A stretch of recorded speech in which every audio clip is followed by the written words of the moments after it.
আজ নাগিছড়ায় horticulture research complex পরিদর্শন করেন বনমন্ত্রী অনিমেষ দেববর্মা। তিনি রিসার্চ কমপ্লেক্স পরিদর্শন করার পর বলেন, এই গবেষণা কেন্দ্র থেকে রাজ্যের কৃষকরা সবচেয়ে বেশি লাভবান হতে পারবেন। ভবিষ্যতে রাজ্যের এগ্রিকালচার ও হর্টিকালচারকে এগিয়ে নিয়ে যাওয়ার ক্ষেত্রেও এই সংস্থা বড় ভূমিকা রাখবে বলেও তিনি আশাবাদী। আগামী দিনে কি করে পাহাড় এলাকায় এগ্রো ফরেস্ট বেসড ফসল উৎপাদন করা যায়, এ বিষয়ে তিনি রিসার্চ সেন্টারে বিজ্ঞানী ও আধিকারিকদের সঙ্গে কথা বলেন। কৃষকরা যাতে উৎপাদনের পাশাপাশি আর্থিকভাবে স্বাবলম্বী হতে পারে সেই বিষয়ে শক্তিশালী গবেষণার উপরও জোর দেন তিনি। তার এই পরিদর্শনকালে দপ্তরের আধিকারিকরাও সঙ্গে ছিলেন।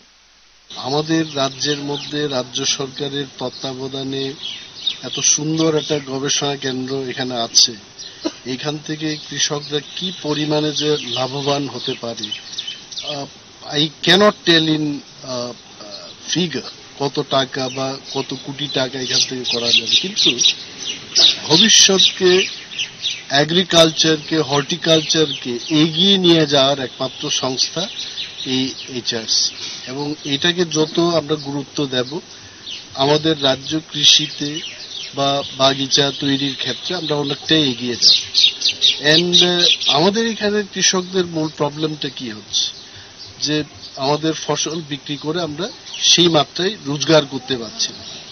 But good research and right research এই প্যারাডাইমটাকে কিন্তু চেঞ্জ করে দিতে পারে।